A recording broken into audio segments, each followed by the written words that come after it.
Pour ne rien manquer, abonnez-vous maintenant. En direct de Marseille, les vraies voix Sud Radio, 17h-20h, Philippe David, Cécile de Ménibus. Bienvenue dans Les Vraies Voix, on est ravis de vous retrouver en direct de l'Arplex Canebière à Marseille pour le G500, sommet citoyen. On en parle depuis des mois et des mois et des mois avec Stéphane Pellet et avec Aurélie Gros. Philippe, on est ensemble jusqu'à 19h, ça y est, c'était le grand jour depuis jeudi. Absolument, tous les jours vous me demandez est-ce que ça va, je vous réponds que ça va toujours, mais là ça va encore mieux parce qu'on est à Marseille et on est avec nos amis du G500 citoyen. Et qui sont avec nous aujourd'hui, on va en parler dans quelques instants et au sommaire de cette émission. La 5e République, on la garde ou on la jette. Depuis quelques années, des tensions, des agressions multiples à l'égard des institutions et de leurs représentants, les élus locaux, les agents publics notamment, mais aussi dans la population et dans les familles. Les crises accentuent le phénomène à défaut de pouvoir agir sur les fractures lourdes qui bouleversent la société. Les élus tentent de trouver la parade. Oui, alors on accuse souvent la 5e République d'être coupable de tous les maux, enfin pour certains. Alors est-ce que pour vous, on la garde ou on la jette, cette 5e République ? Qu'est-ce qu'on en fait ? Est-ce que pour vous, s'il y a un désamour des Français pour la politique, c'est la faute des institutions ? Ou est-ce que le mal est plus profond ? Vous voulez réagir ? Un seul numéro, le 0826 300 300. Et les consommateurs contribuables font-ils le poids dans les décisions ? Que ce soit de la brique de lait ou à l'organisation de la santé, les consommateurs contribuables veulent pouvoir décider de ce qui est fait de leur argent. Le gouvernement, par la voix de Gabriel Attal, veut sonder les Français sur les politiques publiques qui leur semblent prioritaires. L'enjeu, selon lui, n'est pas seulement de dépenser moins, mais de dépenser mieux. Oui, alors vous faites ce que vous voulez de votre argent, enfin à condition d'en avoir les moyens. Quand vous allez faire vos courses, vous pouvez acheter des produits qui rémunèrent à son juste prix un agriculteur. On aura notamment C'est qui le patron avec nous. Mais est-ce que vous voudriez par exemple qu'on flèche vos impôts ? Vous dites, moi je veux qu'on mette dans la santé, moi je veux qu'on mette dans la défense, moi je veux qu'on mette dans l'éducation, je veux qu'on mette dans l'armée. Vous voulez qu'on mette dans la police, la justice, tout ce que vous voulez. Est-ce que vous voulez qu'on flèche vos impôts comme vous fléchez vos dépenses au supermarché? Venez nous le dire au 0826 300 300. Voulez-vous pouvoir donner votre avis sur les priorités pour la protection de l'environnement ? Cette protection de l'environnement, le changement climatique entre autres, nécessite des évolutions radicales pour nos gestes du quotidien. Les collectivités locales, le dernier rempart, doit aider les habitants à adopter forcément des comportements plus écologiques et durables. N'est-ce pas le temps de participer et de faire participer cette population à ces problématiques urgences et d'engager des réflexions communes ? Absolument, Cécile, puisque les gens comprennent-ils qu'on leur demande autant de défendre l'environnement ? Tiens, vous habitez en banlieue de Marseille et on va vous dire maintenant, vous n'avez pas les moyens de changer de voiture, ou de Paris ou de Toulouse, vous n'avez pas le droit de rouler puisque c'est une ZFE et que votre voiture est trop ancienne, mais que dans le même temps, on signe des traités de libre-échange avec la Nouvelle-Zélande ou le Mercosur à faire venir des produits du bout du monde. Alors est-ce que vous voulez avoir votre avis à donner sur les priorités de l'environnement ? Vous avez toujours votre avis à dire. Et il y a un seul numéro pour ça, du lundi au vendredi de 17h à 20h, le 0826 300 300. Bienvenue dans Les Vraies Voix en direct de Marseille avec le G500 citoyen. Les vraies voix Sud Radio. Le G500 citoyen, c'est un sommet unique en son genre. La première édition l'an dernier avait d'ailleurs été un grand succès. Cette année encore, vous réussissez à réunir de très nombreux citoyens au service d'une même ambition, la plus belle des ambitions, renouveler notre démocratie. Et c'est Olivier Véran qui s'adressait au G500 citoyens. Stéphane Pellet est avec nous. Bonjour, merci d'être avec nous. Aurélie Gros est avec nous, donc bonjour. Les deux cofondateurs du G500. Et Christophe Madrol est avec nous, forcément de la région Sud. Merci d'être avec nous, Christophe, aujourd'hui. Merci à vous, Cécile. Vous allez rester avec nous jusqu'au bout de cette émission, jusqu'au bout de la vie, j'ai envie de dire. Même au bout de la nuit. On espère qu'il survivra à 19h, hein, au moins pour lui. Ce qu'on vient d'entendre, Stéphane Pellet, c'est Olivier Véran qui parlait justement du G500, puisque c'est un engagement citoyen que vous montez, que vous faites monter avec Aurélie Gros jusqu'au plus haut sommet de l'État pour avancer et faire bouger les choses. Et oui, c'est une conviction profonde qu'on défend en fait depuis de très très nombreuses années. Je vais vous citer une anecdote tout à l'heure dans vos lancements, c'était assez génial, vous citiez Gabriel Attal. Gabriel Attal veut flécher les impôts des citoyens. Eh ben, c'est dans un rapport de la France Vraiment d'il y a exactement 3 ans remis au président de la République et à Gabriel Attal. Figurez-vous pourquoi ? Parce qu'il est le député à l'époque d'Issy-les-Moulineaux et qu'à l'époque j'y habite et que j'emmène Aurélie Gros le rencontrer. Donc Gabriel Attal est un ministre intelligent parce qu'il retient les bonnes solutions. Et c'est ça que j'ai envie de retenir de Olivier Véran aussi, qui nous dit bravo le G500, vous avez raison de continuer à avancer comme ça. Mais moi, je leur dis, sans jeu de mots pour notre cher docteur, chiche le gouvernement. Il faut écouter réellement. Il ne faut pas faire comme pour la première convention citoyenne sur le climat. Où on avait dit je reprends tout sans filtre.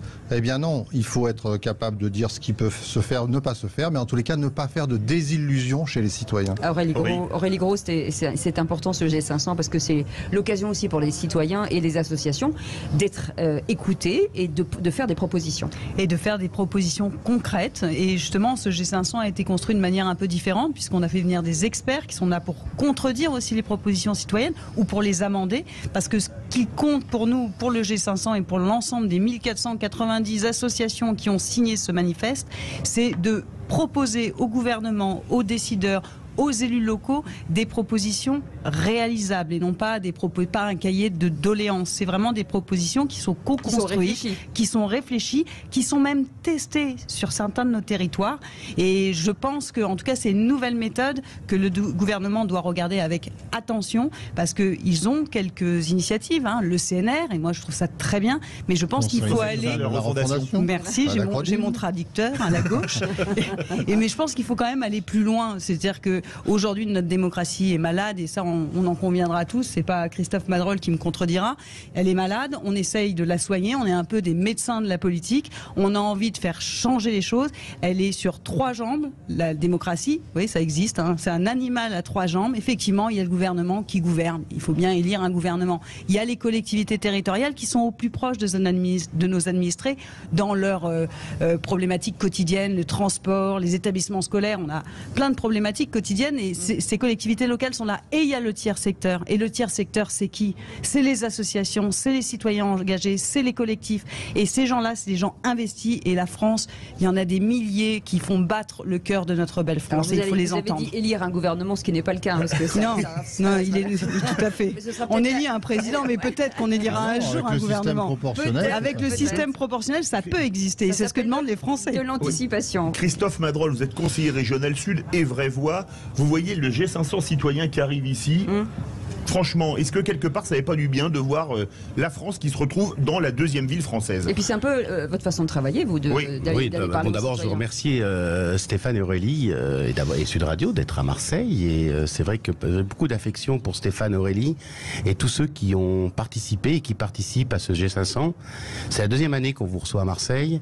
Et pour nous, politiques qui sommes en permanence le nez dans le guidon, qui essayons de mettre en place des politiques publiques, souvent liées aux décisions de l'Europe et de l'État, avoir cette boîte à idées que vous nous fournissez nous permet aussi de réfléchir. Et je lisais votre papier, votre journal où vous présentiez les propositions du G500. Et c'est vrai que nous essayons, nous en région Sud, avec Renaud Muselier, d'être le plus proche possible des habitants, des citoyens. Christophe Madrol, soyons clairs, il y a marqué parlons vrai sur nos murs. J'ai pas l'habitude de pas parler. Cécile le minibus. Je vais m'en aller, Cécile le minibus. Je suis à Marseille. Des citoyens aujourd'hui, est-ce que véritablement, vous pourriez les prendre et dire, voilà, je vais me battre pour qu'elles soient appliquées sur le terrain? Oui. Oui, parce que je pense aujourd'hui, c'est de la responsabilité des élus, de démocrates, parce que je suis un républicain et je suis un démocrate. Et toutes les idées, enfin une grande partie des idées, on peut en débattre, qui sont proposées par le G500, mais comme dans de nombreuses associations, doivent nous permettre de réfléchir et faire avancer les politiques publiques. Notre démocratie, Cécile, est malade. Je le vois tous les jours. J'étais aujourd'hui avec le ministre Berville, j'ai rencontré des associations qui œuvrent pour la défense de la Méditerranée. Ils me disent, nous, notre problème, c'est que nous avons plein d'idées, mais on se confronte à l'administration de l'État qui nous écoute pas. Vous imaginez pour mettre des bouées, Cécile, des bouées pour que les bateaux viennent s'amarrer au port, il faut 5 ans. Imaginez 5 ans entre la décision politique et la mise en place de ces fameuses semelles. Toutes ces questions-là sur le rapport entre le citoyen et l'administrative, Cécile me dit d'aller plus vite, donc je vais aller plus vite. Sans bouée, la démocratie se noie. Allez. Stéphane, je vois que... Philippe David détaille sur toi, Stéphane. On va attendre la blague de Philippe David. On fait tous le même constat. Vous restez avec nous. On fait une petite pause. On revient dans quelques instants. On va voir si effectivement, 5e République, est-ce qu'il faut la réformer? Est-ce qu'il faut changer? 0826 300 300. Vous pouvez nous appeler jusqu'à 19h. À tout de suite. En direct de Marseille, les Vraies Voix Sud Radio, 17h-20h, Philippe David, Cécile de Ménibus. Effectivement, on est en direct de Marseille et on est en direct de l'ARP l'Arplex sur la Canebière. Et Exactement. partout, elle est populaire. Bon, ça va très bien. Je vous l'ai dit mieux que jamais. Vous êtes content. Si vous êtes content, alors moi je suis contente. Alors ça, je vous dis. Et donc avec nous, Aurélie Gros et Stéphane Pellet du G500, ce sommet citoyen. C'est la raison pour laquelle nous sommes là depuis jeudi. Ça termine demain. Vous pouvez continuer à vous inscrire pour assister à des conférences. Christophe Madrol de la région Sud est avec nous. Merci en tout cas d'être là. Et tout de suite, les 3 mots dans l'actu avec Félix Mathieu. Les vraies voix Sud Radio. Et Félix Mathieu, les 3 mots dans l'actu. Les 3 mots dans l'actu: espoir, contrition, bachotage. Espoir de rémission pour les enfants blessés au couteau hier à Annecy. Le président Macron, à leur chevet, dénonce un acte barbare et exprime sa fierté face aux héros intervenus sur place. L'acte de contrition d'Alexandre Benalla à l'ouverture de son procès en appel, jugé notamment pour avoir molesté des manifestants déguisés en policiers le 1er mai 2018. L'ancien monsieur sécurité de l'Elysée présente ses excuses. Et puis quand le rap vient au secours des candidats au bac, la philo, c'est mercredi prochain. Alors, un artiste marseillais sort un morceau pour bachoter Platon, Schopenhauer et autres Spinoza en musique. Les vraies voix Sud Radio. S'attaquer à des enfants est l'acte le plus barbare qui soit. Et je crois que c'est ça qui nous a tous bouleversés, qui vous a bouleversés, vous qui êtes intervenus dès les premières minutes. Les nouvelles des 4 enfants et des 2 adultes blessés au couteau seraient encourageantes selon Emmanuel Macron. Le président était tout à l'heure au chevet de 3 d'entre eux à Grenoble. Puis à Annecy, il est venu féliciter les passants et les policiers intervenus au moment de l'attaque hier, mais aussi les soignants qui ont prodigué les premiers soins. En tant que président de la République, je suis très fier de vous. Très fier de ce qui a été fait par des compatriotes qui simplement étaient là. Vous avez fait votre devoir. Mais en faisant chacune et chacun votre devoir, vous avez fait beaucoup plus. Et c'est vraiment extrêmement fier. Et je pense que ce visage de la France que vous avez offert, une France qui sauve, qui intervient, qui interpelle, qui va à la recherche de la vérité, qui soigne, qui accompagne, avec efficacité et humanité, c'est celui dans lequel nous croyons. Et donc vous avez ma gratitude et ma fierté pour cela. La garde à vue de l'assaillant a été prolongée. Les enquêteurs n'ont pas pu l'entendre hier soir. Très agité, ce réfugié syrien âgé d'une trentaine d'années a notamment hurlé en se roulant au sol. En errance dans les rues d'Annecy ces derniers mois, il avait quitté sa famille en Suède l'année dernière, la Suède où il avait obtenu l'asile après avoir fui son pays, la Syrie, il y a une dizaine d'années. Christophe Madrol, dramatique, cette situation est dramatique et elle nous a tous, forcément, on s'était un peu de lapin dans l'affaire, on était tous sidérés hier. Oui, effectivement, j'ai appris ça dans la voiture, j'ai des enfants en bas âge et c'est l'horreur, c'est l'incompréhension. Et l'État, moi qui suis souvent critique vis-à-vis d'Emmanuel Macron et Elisabeth Borne, a rapidement réagi. Et j'étais plutôt satisfait de voir la Première ministre et le Président aujourd'hui se rendre sur place. Quand l'État subit ça, parce que c'est la République qui prend cette horreur dans la figure, je pense que personne ne peut rester insensible à ce qui s'est passé. Le fait que le président qui représente tous les Français et la première ministre réagissent de cette manière-là, je peux que saluer, et c'est pas souvent que je salue le président de la République. Vous pouvez le noter. Aurélie Gros, le G500 citoyen, il y a citoyenneté, le citoyen c'est les droits et les devoirs. Est-ce que quelque part ce qu'a fait Henri d'Anselme, ce garçon qui a été s'en prendre aux terroristes, parce que c'est pas un terroriste, c'est un assaillant. Quand on attaque comme ça des gens, moi, les terroristes n'ont pas de religion, il y a des terroristes qui sèment la terreur, et il y a des criminels, et il y a autre chose, mais pour moi, ça fleure bon le terrorisme, ou plutôt fleure mauvais le terrorisme. Est-ce que ça, c'est pas vraiment l'archétype de l'engagement citoyen, comme Arnaud Beltrame, qui lui était en plus officier de gendarmerie, mettre sa peau en jeu pour défendre des plus faibles? Parce que des enfants de 3 ans, il n'y a pas plus faible. Bien sûr, l'engagement citoyen, ce n'est pas uniquement d'aller discuter, échanger, trouver des solutions, c'est un engagement au quotidien. Je pense que chacun d'entre nous doit se sentir concerné par l'autre. Si vous allez dans la rue, que vous voyez une femme se faire agresser, l'engagement citoyen, c'est de l'arrêter ou de prévenir les forces de police. Et donc c'est un acte héroïque, certes, mais c'est le véritable sens du mot engagement, et de vivre ensemble également. Clairement, vivre ensemble, c'est aussi se soutenir, s'entraider et dénoncer quand il faut dénoncer. Et le mot suivant, Félix Mathieu, c'est contrition. Oui, celle d'Alexandre Benalla devant la justice aujourd'hui. L'ex-chargé de mission de l'Élysée rejugé pour avoir molesté 5 personnes le 1er mai 2018 à Paris. Ce jour-là, il portait un casque de policier alors qu'il était seulement venu en tant qu'observateur. L'ancien monsieur sécurité du président Macron s'est montré plus poli tout à l'heure qu'à l'époque où il refusait de répondre aux sénateurs de la commission d'enquête. Je ne répondrai pas à cette question, monsieur le sénateur. Ça concerne l'information judiciaire et l'instruction. Je ne répondrai pas à ces questions devant votre commission. J'en suis désolé. Je vous réitère pour la 4e fois que je ne pourrai pas répondre à cette question, qui n'est pas une question d'ordre administratif, mais d'ordre judiciaire. Alors devant les sénateurs, il renvoyait à la justice devant laquelle aujourd'hui il a fait acte de contrition, présentant ses excuses aux personnes affectées par ces actes. Il plaide des erreurs de jeunesse et a reconnu aussi avoir commis un faux document en tête de l'Élysée pour obtenir un passeport de service quand il travaillait pour la présidence. Alexandre Benalla indique désormais vivre en Suisse avec son épouse et leurs 2 enfants. Et puis le dernier, Philippe, c'est... Bachotage. Tiens, ça rappelle de vieux souvenirs. Oui, avec cette méthode originale pour se préparer au bac de philo mercredi prochain. Écoutez du rap qui parle de philosophie. Méthode proposée par le rappeur marseillais Naïm Zriwel avec son titre Le Voyageur du temps. Je suis monté tout en haut de la colline des Muses, surplombant la belle Athènes dans le soir tombant. Un homme scrutait le ciel, les yeux vers Vénus. C'était le vieux Platon assis sur son banc. Je me suis posé à ses côtés pour l'écouter. Le vieux sage a commencé par m'inviter à douter, à me méfier de mes sens qui entachent la connaissance et cachent la pure essence, l'appréhension de la beauté. Il m'a dit, tu sais, on n'a qu'une vie sur terre, pas deux. Il m'a dit toute vérité. Alors on peut pas tout écouter maintenant, il faudra attendre samedi minuit pour découvrir tout le titre. 5 minutes de philosophie, de poésie et de rap où tout le monde y passe, de Schopenhauer à Spinoza, de Platon à Nietzsche. Le tout donc signé Naïm Zriwel, rappeur engagé pour la jeunesse puisqu'il a monté l'Épopée, le village de l'innovation éducative à Marseille, et il est avec nous. Bonsoir Naïm Zriwel. Bonsoir. Merci de passer une tête dans ces vraies voix Sud Radio à Marseille. Alors ça vous est venu à cause de vos insomnies, cette idée de rapper pour mieux assimiler la philosophie? Ouais, exactement. En fait, j'ai fait des insomnies et comme j'adore la philosophie, j'écoute des podcasts de philosophie et je m'endors avec mes AirPods.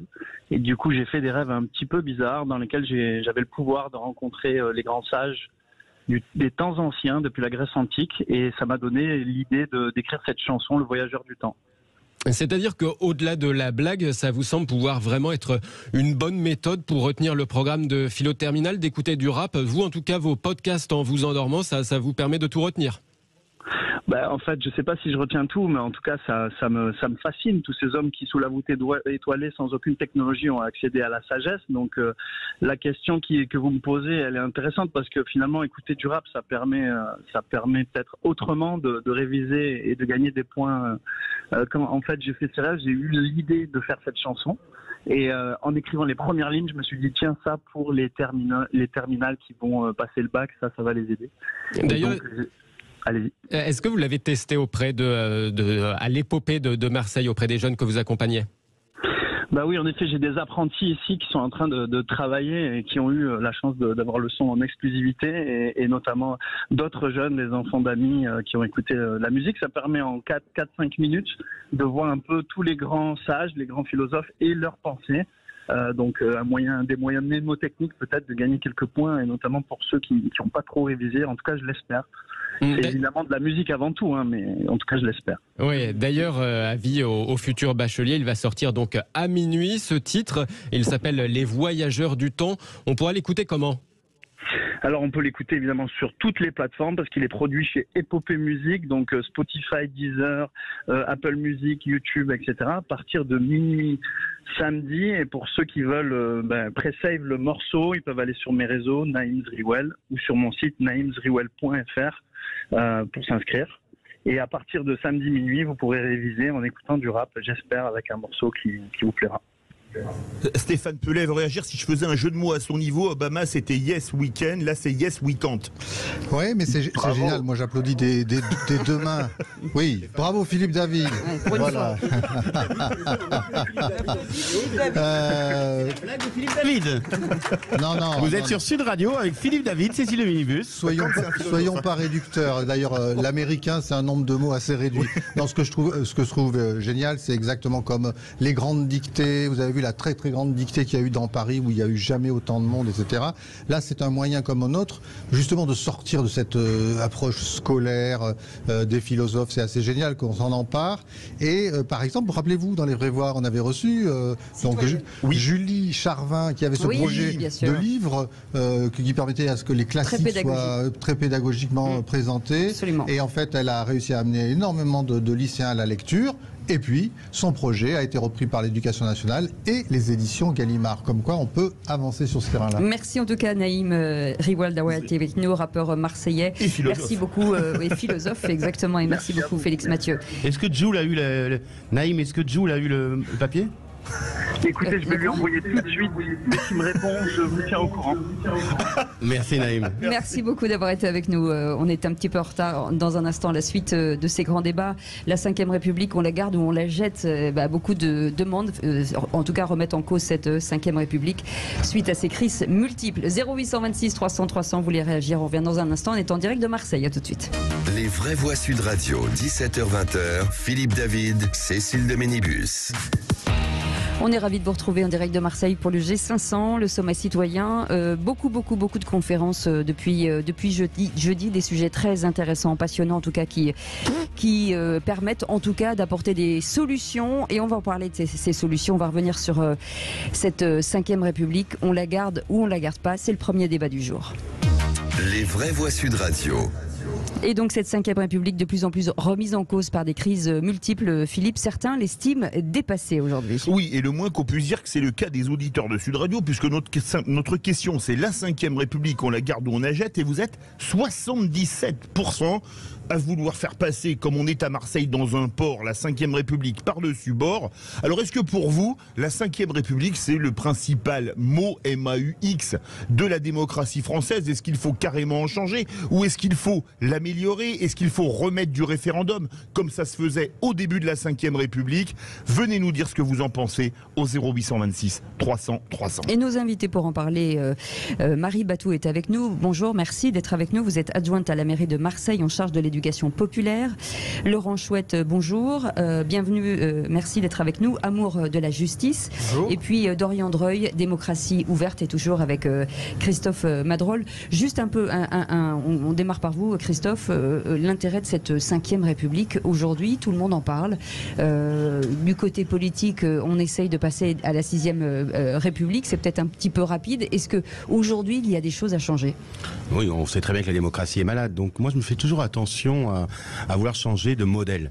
Parler de 5e à 6e, je pense qu'il faut faire évoluer la 5e. Je vous l'ai déjà dit sur ce plateau, je pense qu'il faut à un moment donné parler de proportionnel sur les élections législatives.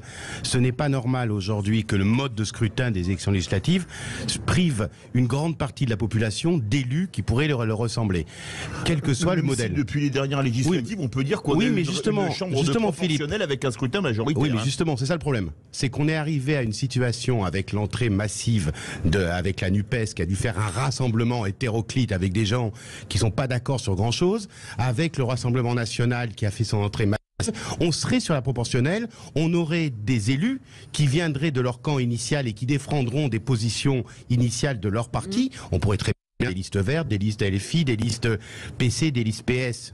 Il reste du PS, un peu de PS, et nous arrivions effectivement à avoir une chambre qui ressemble à la population française. Moi, aujourd'hui, qui suis écologiste, je ne me reconnais pas, et vous le savez très bien, dans certains propos tenus par Europe Écologie Les Verts. On pourrait voir, et pareil au PS, je suis sûr qu'il y a certains réformistes au PS qui ne se reconnaissent pas dans les propos de Jean-Luc Mélenchon. Donc la question de la démocratie, la question de la représentativité est importante pour que chaque citoyen puisse se reconnaître vis-à-vis de ses propres valeurs. Marie Batou. Oui, alors... Bien dans le micro. Bien dans le micro, je vais le faire. La question essentielle qui nous est posée, c'est que finalement, cette déconnexion entre l'électorat, la population, le peuple et les édiles, quels qu'ils soient à tous les niveaux, on parle de l'Assemblée, mais on peut parler aussi au niveau local, on voit quand même cette très grande conflictualité entre les élus locaux et leur population, l'élu local étant le dernier rempart un peu de ce rapport institutionnel qui pose fortement question, mérite qu'on ait un grand débat dans ce pays qui permette y compris de reposer la question de la place des partis politiques. Aujourd'hui, cette désaffection du peuple par rapport à la question représentative s'appuie beaucoup aussi sur le rôle du parti dans le cadre de la Constitution, qui est un espèce d'interlocuteur, d'interface entre les institutions et le peuple. Il faut se poser très clairement la question de savoir comment est-ce qu'on veut reprendre et renouer un contrat social cohérent autour de la démocratie dans ce pays. Et pour ceci, je crois qu'il n'y a pas de bonne méthode, il y a juste un grand débat à animer et à faire en sorte que les choses elles se fassent le plus largement possible pour que tout le monde retrouve sa place et ait l'impression que son mot est entendu et écouté. Mais Laurent Chouès, quand on a entendu ça, tout le monde fait le même constat forcément. Mais quels sont les points d'amélioration? Parce que une fois que tout le monde a dit ça, et ça fait des mois, même des années, qu'est-ce qu'on met en place? Et on commence par quoi surtout? Alors c'est un vrai sujet parce que je crois que tournez-le vers vous. C'est un vrai sujet sur lequel, parce qu'on se rend compte au travers déjà de ces 2 journées et de celles qui avaient eu lieu l'année dernière, même si je n'y étais pas, que les constats finalement on les fait tous. On a tous à peu près les mêmes diagnostics. On a tous conscience de l'urgence.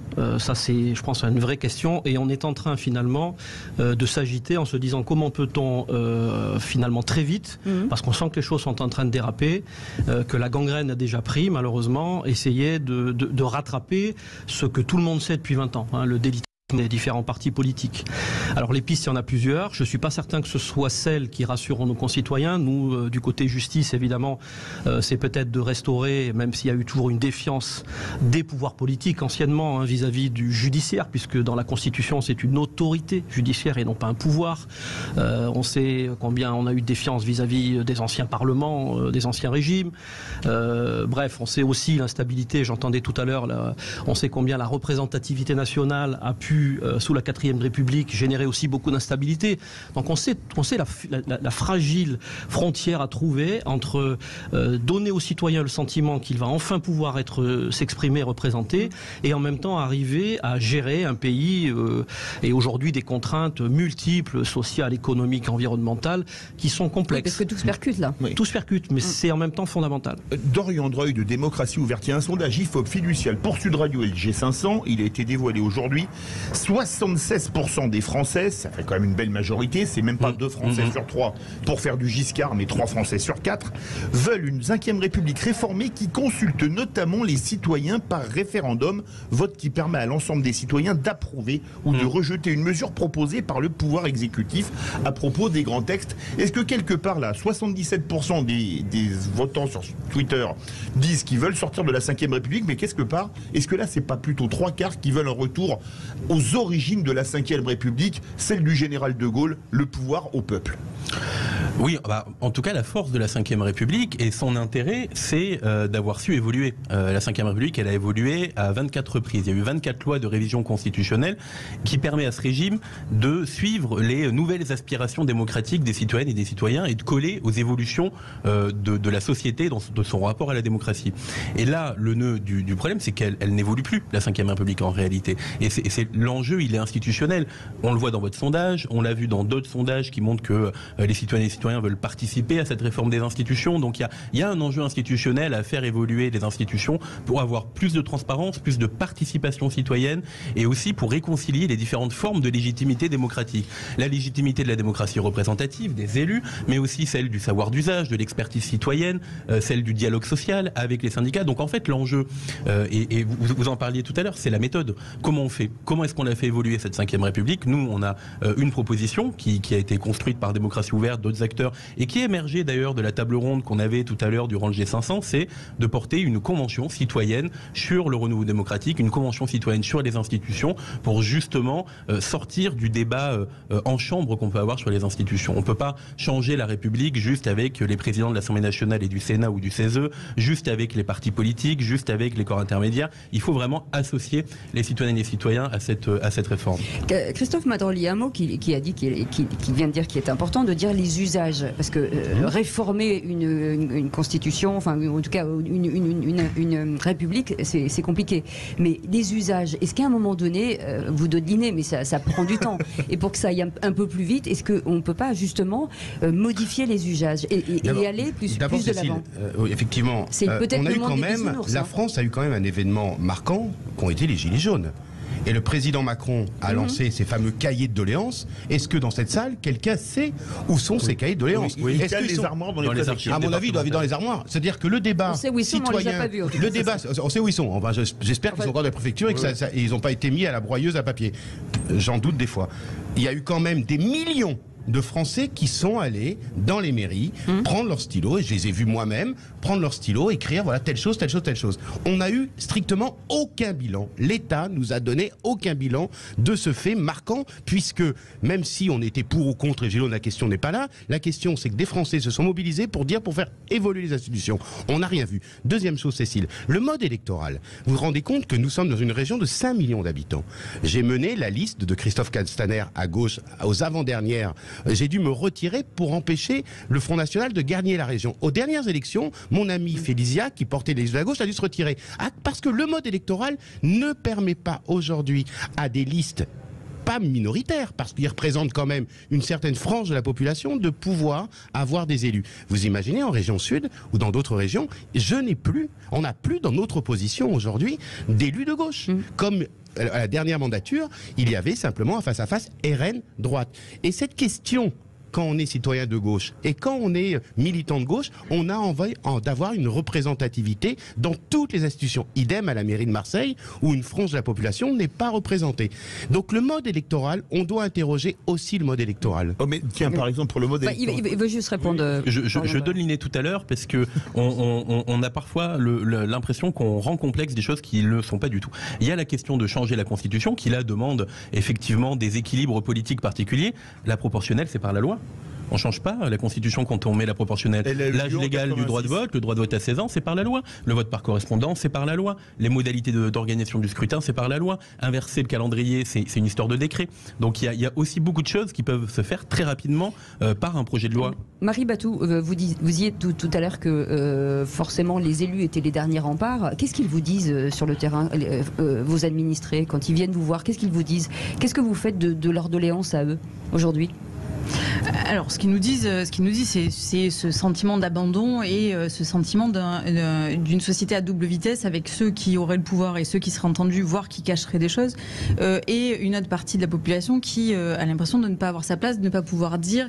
Et la question finalement de la légitimité des habitants et des habitantes, elle se pose tous les jours quotidiennement, et y compris, je dirais, dans la première des choses, c'est-à-dire la capacité à assurer un service public équitable et des politiques publiques qui répondent à l'ensemble des problématiques des territoires. Et je crois que ce qu'on peut voir à la fois dans les territoires ruraux et dans les quartiers populaires d'une ville, par exemple, ce sont les mêmes phénomènes qui dénoncent un abandon systémique des pouvoirs publics et qui font que forcément, à la fin, il ne reste plus que l'école et la municipalité qui restent les derniers interlocuteurs. Mais est-ce que sur le terrain, ils ont l'impression d'être entendus? Parce que là, on parle forcément du plus haut sommet de l'État, mais est-ce que même le terrain, parce que si aujourd'hui on attaque même les maires, on se dit que peut-être que là aussi il y a quelque chose qui ne va pas.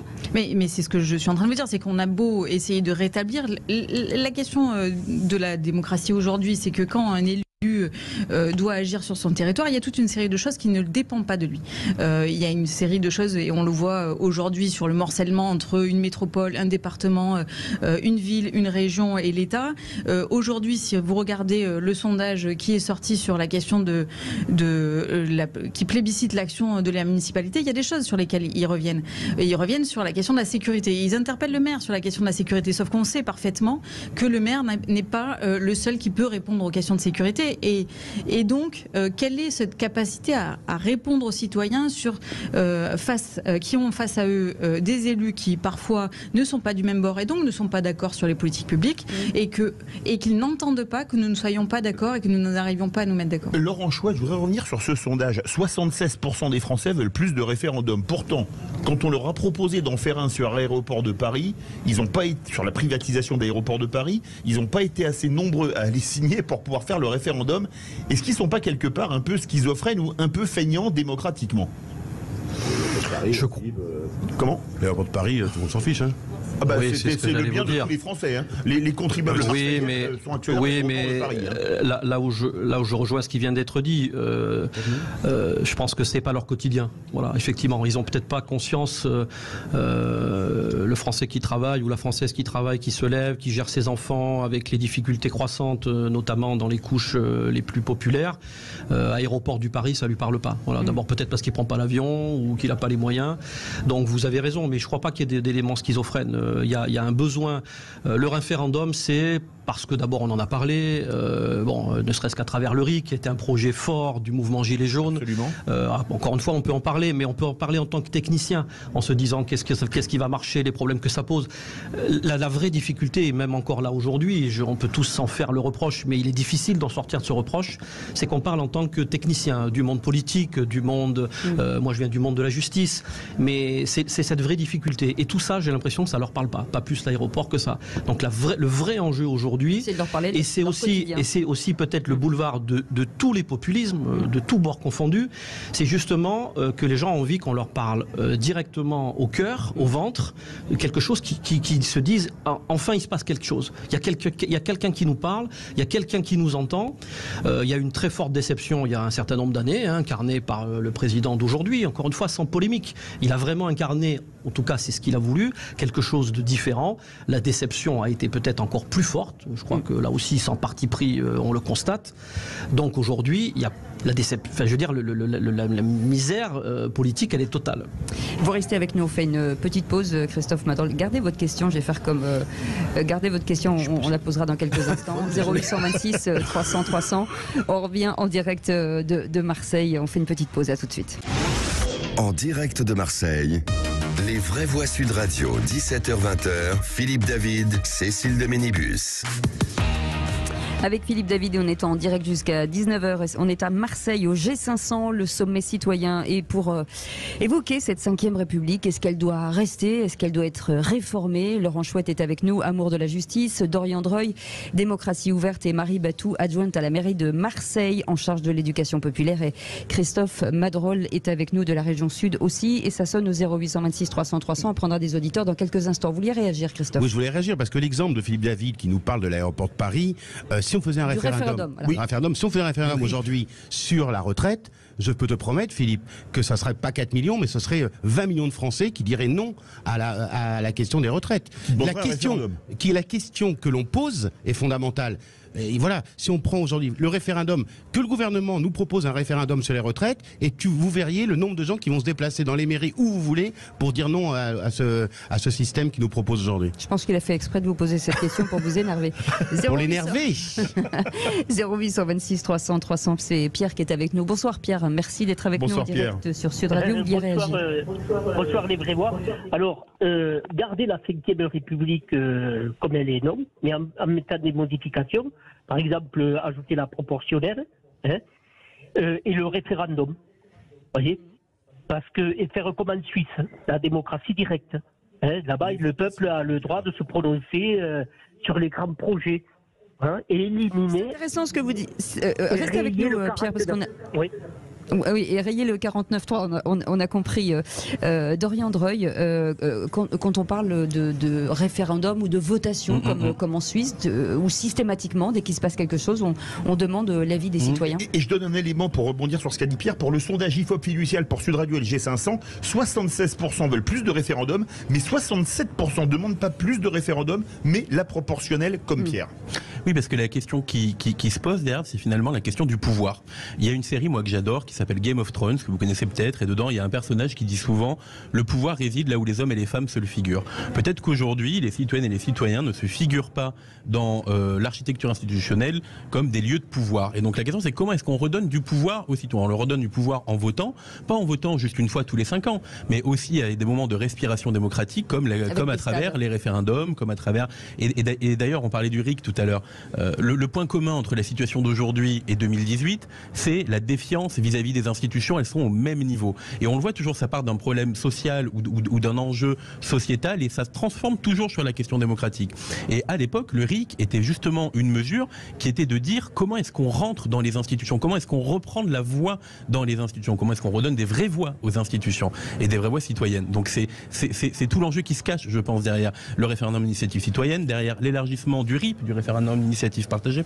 Et Marie Batou, est-ce que ça pour une mairie, par exemple, de pouvoir avoir des sujets, de faire voter les citoyens et de la mise en place tout de suite, ça pourrait en tout cas réamorcer ce lien entre les élus et leurs administrés. Voir le RIL, le référendum d'initiative locale, qui peut parfois exister. Alors, il existe ce type de dispositif. Après, c'est très chronophage. Hein, il existe ce type de dispositif et finalement, moi, ce que je constate, c'est plutôt que notre difficulté, c'est de répondre dans une certaine immédiateté du quotidien pour les habitants et les habitantes.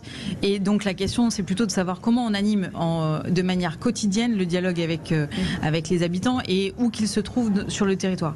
La question de la participation à la politique publique, à la manière dont on la co-construit, comment on met en place des espaces de dialogue qui prennent en compte la parole des usagers, la parole des professionnels, la parole des élus, et de trouver des points de consensus qui nous permettent d'agir, et que ce dialogue-là il soit récurrent, parce qu'en réalité, quand il y a un moment donné où on décide, que ça soit par un référendum ou autre, et qu'il faut décliner une politique publique, il y a tout un arc de choses extrêmement techniques, d'experts, juridiques, réglementaires, etc., qui complexifient cette action publique, et donc il faut que nous ayons ces espaces de dialogue pour rendre compte de ces difficultés et faire en sorte que les habitants et les habitantes comprennent ce à quoi nous sommes confrontés pour réaliser ce qu'ils souhaitent. Laurent Chouette, juste pardon Christophe, Laurent Chouette, on sent bien qu'il faut simplifier en fait toute cette strate-là. On sent bien que pour faire avancer les choses, il y a un moment donné, il va falloir déblayer un petit peu. Le choc de simplification de François Hollande. Oui, alors malheureusement, là aussi, c'est le serpent de mer. Hein, ça fait combien d'années? Moi, il y a 27 ans que j'exerce. Comme je le disais, quand j'ai démarré il y a 27 ans, on avait un seul code civil dans lequel vous aviez le code civil, le code des baux, le code de la consommation, etc. Aujourd'hui, on en a un pour chaque matière. C'est simplement pour illustrer le fait que on est là aussi, ces constats-là, ça fait plus de 20 ans qu'on les fait, et on a une inflation de textes, de normes et de strates que je vais dire que personne ne semble plus pouvoir dépasser aujourd'hui. Le sujet fait beaucoup réagir. On retourne au 0826 300 300. Bonsoir Nora. Bonsoir à vous tous. Alors, qu'est-ce que vous voudriez voir évoluer, vous, dans la 5e? Alors, merci beaucoup. Je vous réponds, je vais vous dire, je suis présidente d'une association contre attaque défense des droits humains. Et je me rends compte, tout à l'heure, un intervenant parlait de l'amnésie et de la schizophrénie des Français. Non. Quand le 29 mai 2005, nous avions voté massivement contre le traité de l'Europe européen, et que celui-ci a été trahi par M. Sarkozy en 2007 avec la signature à Lisbonne pour ce traité, pour une constitution européenne. Donc là, je pense que non, les Français sont allés voter en masse contre cette Europe et on n'a pas respecté. Donc ce ne sont pas les institutions qu'il faut, ou le référendum qu'il faut remettre en question. Ce sont de plus en plus, il faut l'appeler, et il faut appeler un chat un chat. Nous avons affaire, les institutions vont très bien. La Ve République, sous De Gaulle, c'était très bien. La seule chose, c'est qu'avant, nous avions des personnes d'honneur et de parole à la tête de ce pays, et que là, nous avons affaire à un État mafieux. Que ce soit les élus. Oh, le mafieux, c'est votre propos, hein. C'est mon propos, et je l'assume. Alors, il nous reste Christophe Madrone. Il nous reste 1 minute 30, on va faire réagir Christophe Madrone. Non, mais je ne répondrai pas. Vous vous rendez compte de toutes les affaires? Je vais appeler un chat un chat. Allez-y Christophe. Et la sardine, une sardine à Marseille.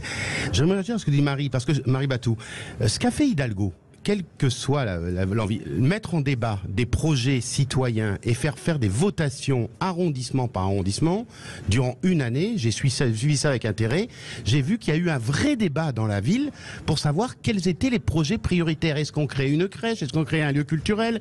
Et mettre en débat des sujets qui touchent les gens, ça permet aussi à des gens de réinvestir l'espace politique. Christophe Madrone, il ne nous reste même pas une minute. Un autre des intervenants, cette fracture du traité de Lisbonne qui a piétiné le vote des Français en 2005, on a plein d'auditeurs qui nous appellent régulièrement. Est-ce que c'est pas là le péché originel? Ça ne passe pas 18 ans après, quasi jour pour jour.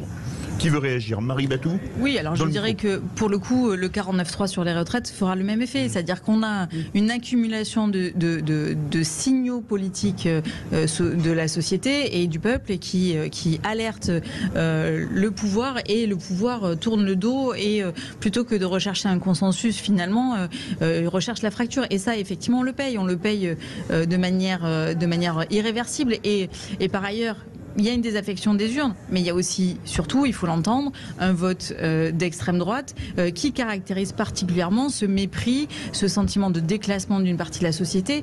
Et donc, nous devons réagir. Et c'est pour ça que j'en appelle finalement un grand débat. C'est parce que ce débat, il ne faut pas qu'il porte que sur la question démocratique, il faut aussi qu'il porte sur le système économique et sociétal qu'on est en train de porter. Merci en tout cas d'avoir été avec nous. Merci beaucoup Laurent Chouette, amour de la justice. Merci Dorian Dreuil d'avoir été avec nous, Démocratie ouverte. Et merci Marie Batou, adjointe à la mairie de Marseille en charge de l'éducation populaire. On sait que ces débats sont très courts et que ça mériterait forcément de la longueur. Christophe Madrol, vous restez avec nous. Merci Nora et merci Pierre de nous avoir appelés. Dans un instant, les consommateurs contribuables font-ils le poids dans les décisions? On continue ces débats jusqu'à 19h. Merci de votre fidélité et on revient dans un instant. À tout de suite. En direct de Marseille, les vraies voix Sud Radio, 17h-20h, Philippe David, Cécile de Ménibus. Effectivement, avec Philippe David, on est en direct de Marseille. On y est depuis jeudi à ce sommet citoyen. Ça s'appelle le G500. On a traversé, on a rencontré des centaines d'associations et des centaines de citoyens qui ont envie de s'engager sur le terrain et qui ont envie de reprendre la parole et le pouvoir aussi. C'est ça qui est intéressant. On en parle avec nos invités dans quelques instants et on revient sur le sujet du jour, les consommations. Les consommateurs contribuables font-ils le poids dans ces décisions? Les taxes, les impôts, les cotisations sociales. Faut-il plus de transparence sur l'allocation de l'argent de nos impôts? En ce qui concerne l'argent public, peut-on donner la possibilité aux contribuables, qui est aussi consommateurs, on vous le rappelle, de décider ce qu'on fait de leur argent, Philippe? Absolument. Alors d'après le sondage IFOP fiducial pour Sud Radio et pour le G500, un peu plus de la moitié des Français, même un tout petit peu plus des deux tiers, 67% accepteraient que leurs impôts financent plutôt le secteur de la santé. Un constat flagrant puisqu'ils ne sont que 7% à vouloir financer par exemple en premier le handicap. Alors est-ce que quand vous faites vos courses, vous fléchez vos achats en tant que consommateur comme on dit, et est-ce que vous voudriez flécher vos impôts de la même manière? Venez nous le dire au 0826 300 300. Et on va en parler avec Christophe Madrol et Nicolas Chaban qui est avec nous. C'est qui le patron? Merci d'être avec nous ce soir. Et Cécile Duranton de Team for Planet. Mais juste avant, c'est le Top Click avec Félix Mathieu. Les vraies voix Sud Radio, c'est le Top Click. Et Félix Mathieu, ce Top Click sur le G500 peut-être? Oui, effectivement, je ne sais pas si ça vous dit quelque chose. On a par exemple une photo que je vous recommande, celle d'un gros chèque remis à l'équipage solidaire, association qui vient en aide aux étudiants via la plateforme Delivered, plateforme Delivered de livraison de kits alimentaires pour les étudiants en difficulté. Chèque de 1 000 € remis par Aurélie Gros du G500, mais aussi, je ne sais pas si ça va vous dire quelque chose, on les voit sur la photo, par une certaine Cécile de Ménibus. Son acolyte, elle est géniale. Ah ouais, on m'en a dit beaucoup de bien. Il y a son acolyte aussi, Philippe David. Leur directeur, Patrick Roger, attention aussi sur la photo. Allez, autre engagement, celui du collectif Santé en danger qui organisait une conférence cet après-midi et qui tweet « Pourquoi on participe au G500 ?» Réponse en vidéo avec Arnaud Chiche, médecin réanimateur anesthésiste et fondateur donc de ce collectif Santé en danger. Ce sommet de la citoyenneté, le G500, il y a aussi des sujets de démocratie, de justice, de culture, de santé, de handicap. On a trouvé que c'était chouette de rythmer l'année avec une conférence santé qu'on a organisée. Et en plus, ça nous permet de nous retrouver tous, les actifs, les gens de Marseille et les gens très impliqués dans le collectif. Autre tweet, celui par exemple de Stéphanie Fugain qui écrit « Je suis très honorée d'être ambassadrice de ce G500 qui se déroule à Marseille. » Son association, l'association Laurette Fugain évidemment, lutte contre la déficience des dons de sang, plaquettes de moelle osseuse ou encore de dons d'organes. Merci beaucoup Félix Mathieu. Et la consommation, le consommateur, oui. Le consommateur, oui, très le bien. consommateur contribuable fait-il le poids face à ces décisions? Et je le disais, pour en parler avec nous, nos invités qui sont avec nous, Nicolas Chaban, c'est qui le patron, Cécile Duranteau, qui est de Team for the Planet, et bien sûr Christophe Madrol qui est avec nous. Nicolas Chaban, vous avez décidé avec c'est qui le patron de reprendre le lead justement sur nos choix et sur nos envies d'acheter ce qu'on avait envie d'acheter. Ouais, alors nous au sens large, maintenant on est 16 millions d'acheteurs de ces produits solidaires. C'est énorme, c'est le quart de la population. Ouais, c'est 100 millions de produits par an. Alors c'est pas pour les chiffres parce qu'on n'est pas une structure traditionnelle. Nous tous les bénéfices sont redistribués. Enfin c'est une coopérative, la patronne. Mais je vous écoutais et vraiment il y a cette sensation de se dire mais à quel moment on arrête de parler pour pouvoir agir, parce que c'est pas qu'on n'a pas envie d'agir. Et là, tous ensemble, cette famille de simples consommateurs, en ayant créé une brique de lait un jour parce que on était très émus de savoir que les producteurs de lait gagnaient pas leur vie. Je vais vous raconter l'histoire rapidement avec deux parallèles. Nous, citoyens, on crée la marque. On est tout seul. Pas de banque, pas de business plan, pas de financement. On a un truc essentiel dans nos poches, notre argent. On est d'accord, en début d'année, on a 1600 milliards d'euros, le budget de l'INSEE des ménages. Le 1er janvier, tout est dans nos poches, ça fait l'ensemble du monde économique. Et puis, à la fin de l'année, on a un peu butiné, dispersé ça, et finalement, on perd la main. Donc, si on part de nos actes d'achat, on peut faire des choses incroyables. Mais la petite histoire, je la fais courte, on crée la brique de lait. Elle se met en marche. La politique regarde ça un peu à distance. Très vite, première année, 33 millions de produits de litres vendus. Record depuis 40 ans. 100 millions au bout de 3 ans. Elle devient la brique de lait la plus vendue de France. Le président Macron fait un discours, on le voit sur YouTube, où il dit les consommateurs montrent le chemin, il faut suivre cette logique, la filière doit bouger. On a un signal des politiques qui finalement nous dit que c'est bien de le faire. Bon, on continue, on n'attend pas les politiques. Au final, ça devient une loi, la loi Egalim, qui s'inspire de ce qu'est le patron. Audrey Bourlot, la conseillère d'Emmanuel Macron, nous dira, dites-le dans la presse, on s'inspire directement de ce que vous avez fait pour légiférer. Mais là, on voit, et sans jugement contre ce monde politique qui peut-être ne peut pas faire autant qu'il le voudrait, on se rend compte qu'ils ont fait une loi qui permet de défendre le prix payé aux producteurs, mais ils ont oublié dans la loi, le point essentiel, c'est la participation des consommateurs, qui en créant la brique, en assurant de la transparence, en vérifiant que les centimes vont aux bons endroits, éclaire complètement différemment l'histoire. Donc vous voyez, vous avez un monde politique qui est toujours attentif à ce qui se passe du côté du monde citoyen, mais qui se retrouve un peu comme dans le film Usual Suspect de Kaiser Soze, dans une incapacité de savoir qui empêcherait que ça se fasse vraiment et à grande échelle. Cécile Duranton, est-ce que quelque part, ce que nous dit Nicolas Chaban, ça ne nous rappelle pas à toutes et tous une chose, consommer, c'est voter? Oui, effectivement. C'est comme il a été dit, quand on est en fait beaucoup et donc on a l'impression qu'à notre échelle tout seul, il n'y a pas beaucoup de différence quand on achète quelque chose. Mais si on cumule toutes les personnes en France, effectivement, on va avoir un énorme impact. Et c'est pareil pour le vote. Quand on vote, on a une seule voix, mais c'est le cumul de toutes nos voix qui va permettre de pouvoir faire changer les choses. Et je pense que la différence entre la consommation et le vote, c'est que la consommation, c'est tous les jours. Et donc, tous les jours, on peut être amené à voter avec les choix qu'on va faire de consommation. Et Christophe Madrol, est-ce que c'est pas le meilleur, finalement, le meilleur sujet et le meilleur exemple, finalement? Alors, je vais vous raconter une histoire, parce que je suis écologiste. Je suis écologiste depuis l'âge de mes 15 ans et je suis un très mauvais consommateur. Et c'est ton litre de lait qui m'a éduqué à consommer de manière responsable.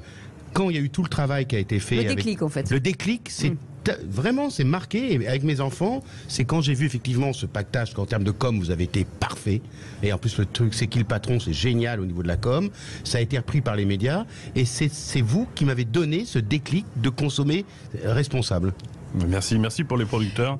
À l'autre bout, ça les a beaucoup aidés. Et pour Team for the Planet, l'entrepreneuriat au service de l'urgence, ça aussi, enfin, on est dans l'urgence surtout, sur plein de sujets aujourd'hui. Et c'est vrai qu'il y a des entrepreneurs aujourd'hui qui s'engagent de plus en plus et qui accélèrent et qui font accélérer les choses. Oui, alors effectivement, le Team for the Planet, c'est parfois confondu avec une association, mais on n'est pas une association. On est une entreprise à but non lucratif et le but, c'est vraiment de montrer que l'entreprise peut faire autre chose que juste du profit. Et on est donc en plus un fonds d'investissement citoyen, ce qui veut dire que tous les citoyens peuvent participer. Donc chaque citoyen, avec seulement 1 euro, donc le but c'était d'être accessible à tous, peut devenir actionnaire. Et donc on a à la fois l'entrepreneuriat, mais on n'a pas voulu séparer l'entrepreneuriat des citoyens en fait, parce que souvent on peut voir l'entrepreneuriat comme un milieu qui est réservé seulement aux entrepreneurs et qui va pas ou à des élites. Voilà, ou à des élites. Là, le but c'est vraiment de faire ensemble et que l'entrepreneuriat soit au service de la société, de faire évoluer les choses. Alors nous, on est en particulier sur le réchauffement climatique, mais ça pourrait être sur plein d'autres thématiques. Et la preuve que ça marche, c'est que au début, on nous a dit que ça serait impossible parce qu'en plus, il n'y a pas de retour sur investissement. C'est le point clé de Team for the Planet. On fait ça pas pour gagner de l'argent, mais pour permettre d'avoir un meilleur futur. Et alors qu'on nous a dit que ça ne marcherait pas, aujourd'hui on est plus de 120 000 citoyens qui ont rejoint ce mouvement et qui donc ont décidé de mettre leur argent au service de la transition. Oui, Nicolas Chaban veut réagir. C'est un beau retour sur investissement finalement. C'est vrai, c'est un beau retour sur l'avenir. Considérez que les mutuelles par exemple font partie de cette famille de la consommation responsable. Parce que quand vous parlez, quand je vois le système par exemple, je ne vais pas les citer, de la Maïf, de la Casden, des mutuelles, est-ce que c'est le même système que sur lequel vous souhaitez réfléchir? Alors, on va dire qu'on est sur des secteurs différents puisqu'on est sur la santé. Mais effectivement, il y a dans l'idée, ça peut être on peut faire des parallèles entre les deux, je pense. Si tu... non, on va faire une petite pause en attendant parce que vous savez, c'est la consommation, c'est aussi la publicité. Vous restez avec nous, on fait une petite pause, on revient dans quelques instants et c'est les Vraies Voix en direct de Marseille. Merci en tout cas de votre fidélité, à tout de suite. En direct de Marseille, les Vraies Voix Sud Radio, 17h-20h, Philippe David, Cécile de Ménibus. Et en direct du G500, sommet citoyen avec énormément des entrepreneurs, des associations et puis vous, les citoyens qui vous engagez sur le terrain de la politique, de l'engagement général, de l'associatif, de la solidarité. Et avec nous pour en parler aujourd'hui, Nicolas Chaban est avec nous. C'est qui le patron? Vous connaissez puisque vous achetez ce lait, entre autres, par exemple. On en parlait il y a quelques instants. Cécile Duranton est avec nous, Team for the Planet. Une entreprise, c'est bien de le rappeler, une entreprise à but non lucratif et qui s'engage et qui permet à d'autres citoyens forcément de leur trouver de l'argent et de les aider et de les propulser. Alors oui, le principe c'est vraiment d'avoir d'un côté des citoyens qui vont devenir actionnaires de Team, donc qui vont confier leur argent pour avoir de l'impact à Team, et ensuite Team va financer des innovations. Alors on entend innovation au sens large, pas juste technologique, c'est une autre façon de faire. Par exemple, C'est qui le patron est une innovation pas technologique mais de business model, et donc on va financer ces innovations en sachant que pour nous c'est vraiment l'impact au niveau des gaz à effet de serre qui est important parce qu'on a décidé de diminuer les gaz à effet de serre, et donc effectivement on a les citoyens qui vont pouvoir intervenir à plusieurs moments en étant actionnaires, aussi sur la sélection des innovations. Je ne vais pas développer là-dessus, mais ils ont aussi un rôle là-dessus. Et puis après, sur les entrepreneurs qui ont des projets, des innovations pour lutter contre le dérèglement climatique, on va pouvoir les financer. On sent bien que c'est un collectif qui fait avancer, qui font avancer les choses. Avec Christophe Madrol qui est avec nous, 0826 300 300. Et c'est Nicolas de Bordeaux. Bonsoir Nicolas. Bonsoir Nicolas, bienvenue. Oui, bonsoir. Eh bien écoutez, vous voulez réagir, on vous écoute.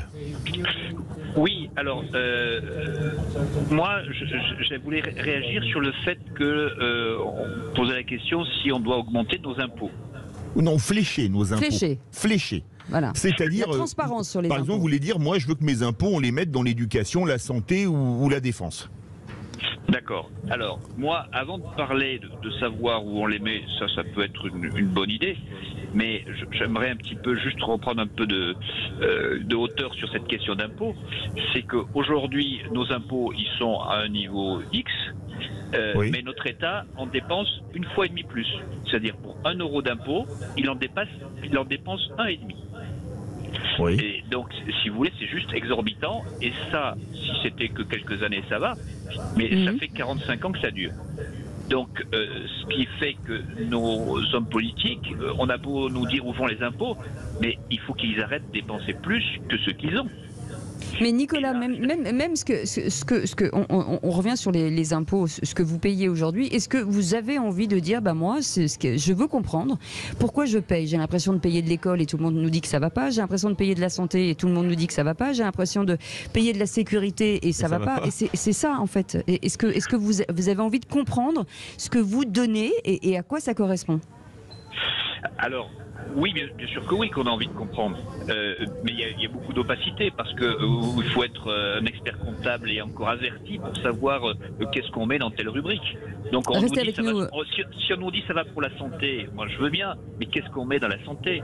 Quand tout ça part par exemple dans des laboratoires pharmaceutiques, on nous dit c'est la santé. Donc on dit oui la santé, mais quand on nous fait un confinement quoi qu'il en coûte, vous comprenez que dans un mot, quel est le contenu du mot, et ça il faut être un expert comptable pour bien arriver à comprendre les dépenses. Donc merci Nicolas. Alors, restez avec nous. Christophe Madrol, c'est vrai que ça c'est une question. Comme le disait Cécile, on paye beaucoup d'impôts, mais on n'a pas les services publics au niveau. Est-ce que pour vous, il faudrait flécher les dépenses? Oui, alors moi j'aimerais à un moment donné qu'il y ait de la transparence sur notre feuille d'impôt. Savoir combien quand on paye X, mais notre argent va où? C'est-à-dire quelle part... expliquer le fisc que vous l'envoie sur Non mais d'accord, mais ce serait d'accord sur demande. Mais j'aimerais à un moment donné qu'on ait directement combien coûte aujourd'hui à n'importe quel citoyen quand il va à l'hôpital ou quand il va à une visite de médecin ou quand comme ils font sur nous quand ils viennent chercher de l'argent. À un moment donné, on a besoin de transparence vis-à-vis de notre argent. À quoi sert notre argent? J'entends ce que nous dit notre auditeur. Bon, je ne sais pas économiquement si on a plus ou moins, mais qu'il y ait de la transparence. À quoi? Vous savez, et je me bats depuis des années en matière qu'il y ait une fiscalité verte. Parce qu'aujourd'hui, la transition écologique, ça coûte de l'argent. Est-ce qu'on est capable de se dire que dans une part de notre impôt, on souhaite financer la transition écologique? De la transparence, ça permettra à chaque personne, de chaque citoyen, de savoir ce que fait l'État de son argent. C'est ce que fait Nicolas Chaban avec C'est qui le patron? Le fléchage, il est tellement clair.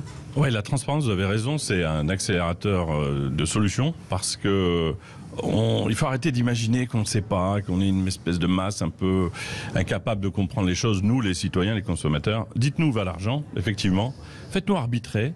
Quand on comprend ce qui se passe, on est capable d'ailleurs d'être indulgent pour des échecs, des difficultés, peut-être payer un peu plus si on sait concrètement qu'il se passe des choses. Oui, mais l'arbitrage, il a un endossement obligatoire, c'est quand même l'information sûre. Et la notion de confiance, elle est importante. Mais on l'a en deux mots. Et sans revenir sur l'histoire de la brique de lait, la brique de lait, tu sais où va chaque centime. Eh bien, étonnamment, elle est un peu plus chère, mais comme elle aide des producteurs, les salariés de l'entreprise, qui gagnent mieux leur vie, l'ensemble des impacts environnementaux. En réalité, la transparence, c'est une boussole collective. Le dernier mot, c'est Cécile Duranton, justement, Team for the Planet, c'est la même chose. On flèche tout, on sait tout. Oui, exactement. C'est transparent et c'est aussi les citoyens sont actionnaires, ils participent aux assemblées générales, ils savent tout ce qui se passe, ils votent pour les innovations. Et effectivement, je suis d'accord. En fait, quand on nous disait ça ne marchera pas, il n'y a pas de retour sur investissement, en fait, ça marche parce que les gens, quand ils savent où vont leur argent et quand ils savent à quoi il sert, ils sont prêts à payer plus, voire à investir sans retour. Et il y a un mot qu'on utilise assez peu depuis le début de ce débat, c'est la confiance finalement, c'est ça. Merci beaucoup Nicolas Chaban d'avoir été avec nous. C'est qui le patron? Merci beaucoup Cécile Duranton, Team for the Planet. Je vous invite à aller voir sur leur site internet et vous, Christophe Madrol, vous restez avec nous jusqu'à 19h. On fait une petite pause, à tout de suite. En direct de Marseille, les vraies voix Sud Radio, 17h-20h, Philippe David, Cécile de Ménibus. Et le G500, ce sommet citoyen en direct de Marseille jusqu'à 19h avec nos invités du jour. On va revenir sur le pouvoir. Donnez votre avis sur les priorités pour la protection de l'environnement. La protection de l'environnement, le changement climatique nécessite, on le sait, des évolutions radicales dans nos gestes quotidiens. Et les collectivités locales, le dernier rempart, et on en parle souvent, et c'est bien de le rappeler aussi, doivent aider les habitants à adopter des comportements plus écologiques et durables. Et n'est-ce pas le temps de faire participer cette population à ces problématiques urgentes et d'engager des réflexions communes? Cher Philippe, il faut qu'on en parle. Oui, il y a eu la Convention citoyenne pour le climat, mais est-ce que pour vous, ça pose pas question? Parce que on est théoriquement en démocratie représentative et c'est les élus qui doivent décider et pas des gens qu'on met dans un comité Théodule, que ce soit sur le climat ou pour autre chose. Et est-ce que quelque part, sur l'environnement, on n'est pas toujours avec le martinet ou même le fouet ou la cravache à la main, plutôt que de prendre des bonnes mesures, que parfois fois les décisions des politiques sont pas un peu antinomiques. Venez nous le dire, venez nous dire ce que vous en pensez au 0826 300 300. Et nos invités pour en parler, Christine Juste est avec nous, merci d'être avec nous, bonjour. Vous êtes adjointe ville de Marseille et vous avez dans votre portefeuille, entre autres, parce que c'est tellement long, l'environnement et la lutte contre les pollutions. Nicolas Humbert est avec nous, bonsoir, merci d'être là, de chez Green Cross, et Eric Tocu qui est avec nous, Terre de Liens. Merci d'être avec nous, et Christophe Madrol est là avec nous aussi. Christophe, c'est toujours l'occasion de revenir aussi vers vous sur l'environnement, parce que vous, c'est aussi la biodiversité, et l'environnement, c'est aussi votre portefeuille à la région. Est-ce qu'on en parle assez? Est-ce qu'il y a assez de pédagogie? Est-ce qu'on écoute assez, en tout cas, les citoyens sur leur peur, en fait, de l'avenir? Alors, ce qui est c'est que les citoyens sont beaucoup plus en avance que les politiques. Je suis assez fasciné quand on parle d'énergie renouvelable, quand on parle de mobilité douce, que les citoyens sont inspirés de pouvoir travailler et réfléchir sur la question de l'environnement, mais ce sont les politiques qui ne sont pas assez formés et qui ont parfois peur de s'engager dans le cadre de la transition écologique ou la transition énergétique. Je dis souvent qu'avant de mettre en place ces plans, il faudrait former les élus. L'une des exigences que nous devrions porter avec le G500, c'est qu'il y ait des formations obligatoires des élus à la transition environnementale et à la transition énergétique. Parce que c'est eux qui décident. C'est eux qui décident avec le monde associatif. Et souvent, le monde associatif est beaucoup plus en avance que le monde politique. Ils osent. Nicolas Humbert a dodeliner. Absolument. Parce qu'aujourd'hui, ce qu'on voit, c'est que l'urgence climatique s'est invitée dans le quotidien de tout le monde. Il n'y a pas très très longtemps, on parlait de l'urgence eau, et je crois qu'il y a eu un événement qui s'est passé aussi à Marseille essentiel sur le sujet. On voit en même temps des sécheresses, des phénomènes climatiques extrêmes. On n'en a pas parlé aux infos, mais New York est en train de suffoquer parce que dans l'Alberta, il y a des incendies. En Asie du Sud-Est, absolument. On suffoque aussi en Asie du Sud-Est. Donc on voit que l'urgence, elle est là, que c'est le quotidien des populations. Et à chaque fois qu'on interroge les citoyens, par exemple à la Convention citoyenne pour le climat, mais ça a été aussi quand on a interrogé les entreprises dans différentes organisations, qu'on est arrivé à entendre une urgence à agir hyper claire. Et si aujourd'hui des collectifs associatifs en sont à réclamer justice pour inaction climatique, ça n'est pas parce qu'ils ont envie d'aller en justice, ça prend 10 ans, c'est pénible, c'est long, ça demande énormément d'énergie. Si on a des mouvements Science for Rebellion qui sont dans la rue aujourd'hui, le boulot des scientifiques, c'est quand même d'être à leur poste de travail, ça n'est pas de descendre dans la rue, et c'est très bien qu'ils le fassent parce que ça veut dire que l'urgence à agir, elle est là. Et quand on écoute le monde financier, il y a une phrase qui revient tout le temps, les performances futures ne préjugent pas des performances passées. Là, on est à un moment où il faut arriver à prendre les bonnes décisions parce que bientôt, on ne pourra pas, on sera dans le mur et il sera trop tard. Et ce qu'on entend avec le G500, c'est que faire ce constat, ça n'est pas un constat sur lequel on est figé, mais c'est un constat qui incite au passage à l'action et où il y a une belle énergie enthousiasmante qui se met en place. Christine Juste, on parlait des citoyens en disant les citoyens ne sont pas conscients du climat. En fait, non, on se rend compte que sur le terrain, non. Alors oui, justement, je veux démentir cet adage parce que justement, nous avons énormément de citoyens qui sont devenus de nouveaux élus. Donc forcément, ils sont un peu formés parce que heureusement, cette ville, elle a tenu à bout de bras par les associations. Mais c'est aussi un contre-pouvoir. Et nous avons créé l'Assemblée citoyenne du futur où nous avons tiré au sort 101 citoyens et nous les faisons travailler actuellement, ou tout au moins ils travaillent sur d'abord la sobriété en eau et le tourisme durable. Ce sont les deux premiers sujets qu'ils ont en charge aujourd'hui. C'est une forme de contre-pouvoir et nous associons également dans toutes nos décisions les citoyens. Nous faisons des laboratoires citoyens parce qu'en fait il faut mener tous les combats en même temps. Le combat contre le climat, il faut désimperméabiliser, il faut renaturer, il faut changer la mobilité, nos comportements, notre façon d'agir, de consommer. Enfin, le chantier est tellement immense parce que, il faut le dire, vous avez parlé d'impôts tout à l'heure, mais vous n'avez pas dit qu'est-ce que ça va coûter aux générations futures, notre inaction. Mais c'est rien à côté des hausses d'impôts qu'on peut imaginer. Ça va être incommensurable. Ce que ça va coûter aux générations futures, ce que nous ne faisons pas à l'heure actuelle sur l'eau, c'est dramatique, c'est criminel. Et dire que tout va bien, non. Alors il ne faut pas être dans le pessimisme systématique, mais il faut dire qu'il nous reste très peu de temps pour agir et nous devons aller sur tous les fronts, que ce soit le climat, la perte en biodiversité, les énergies renouvelables, et le chantier il est colossal et on ne peut pas le faire seul élu, sans l'État et sans les citoyens et le monde économique. Éric Tocu, Tiers de Liens, veut réagir.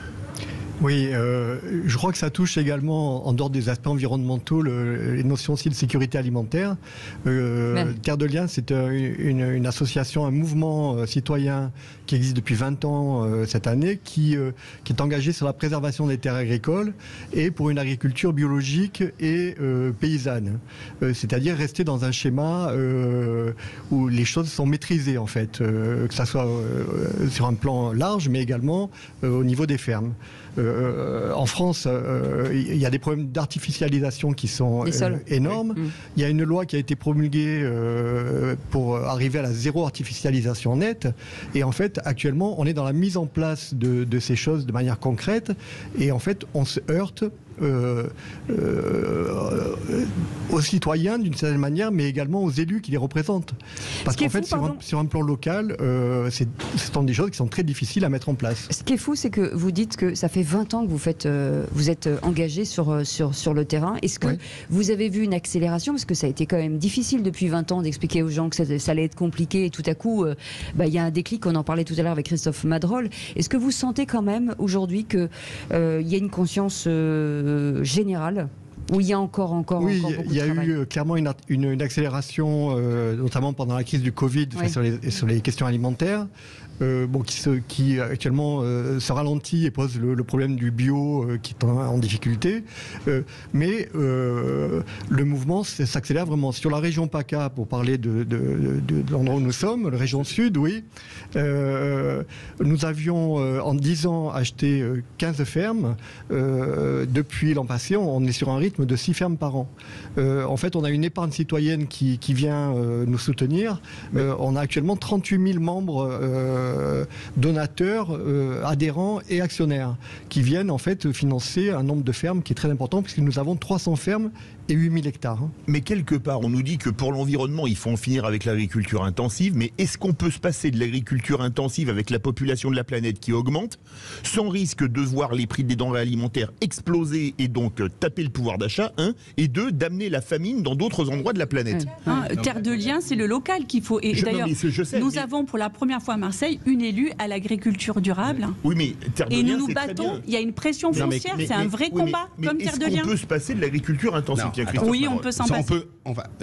On n'a pas forcément le temps de mener ce débat-là. Il faudrait 2 heures pour expliquer à nos auditeurs qu'est-ce que c'est que l'agriculture intensive et quelles sont les alternatives. C'est pour ça. Après, on a d'autres chats à fouetter et puis on a le pastis qui nous attend en bas du bar. Parce qu'on est à Marseille.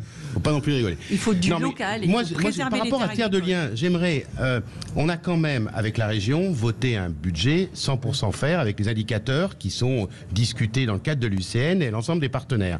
Quelles sont les difficultés que vous avez aujourd'hui en tant qu'association par rapport aux autorités, aux institutions? Parce que avec la communauté urbaine, avec Eugène Caselli à l'époque et Patrick Magro, nous avions sanctuarisé un certain nombre de terres agricoles où aujourd'hui c'est clair. On a, au niveau de la métropole, il y a des terres, à Gignac-Lanerque par exemple, ou à Septem-les-Vallons, où ces terres sont en jachère. On peut très bien l'utiliser pour faire de l'agriculture équitable. On va laisser répondre. Parce que Nicolas Maire veut réagir. Excusez-moi, il y a des combats citoyens que nous soutenons, ou justement pour faire des aéroports ou des plateformes logistiques. On le sait. Enfin, il faut quand même. On peut pas dire que ce qui va bien. Il faut aussi dénoncer ce qui est catastrophique, c'est la bétonisation pour des plateformes logistiques, des terres agricoles.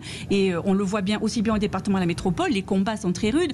Le plan local d'urbanisme, c'est un véritable un combat que nous menons pour arriver à sauvegarder, parce que les terres agricoles, c'est aussi des trames vertes, c'est des continuités écologiques. Ça fait partie justement de ce que nous devons lutter à préserver. Tout à fait. Oui. Enfin, nous collaborons avec les collectivités puisque nous sommes en fait maintenant partie prenante de la gestion d'une certaine manière de la gestion du foncier agricole sur la région.